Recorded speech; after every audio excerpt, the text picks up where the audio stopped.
ঠিক কি না? এটা কথা বলতে হবে, ঠিক জোরে বলানোর কারণ আছে। জানি জান্নাতে আফসোস নাই, কিন্তু হাদিস দ্বারা আবার বোঝা যায় জান্নাতে একটা আফসোস থাকবে। সুবহানাল্লাহ। এক জান্নাতে আরেক জান্নাতের সাথে দেখা হয়েছে, ওই জান্নাতি বলবে যে ভাই জান্নাত দুইটাই, দুইজনই জান্নাতে আছে।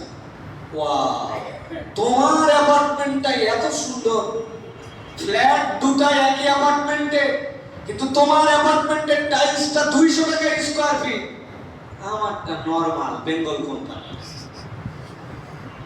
এর রান্নাঘর ইটালিয়ান মার্বেল, রান্নাঘর দুটাই, আর আমারটা পলাস্টার করা, দুইটা এক না। জান্নাতের মধ্যে বলবে তোমার মর্যাদা এত উপরে, কি আমল ছিল তোমার?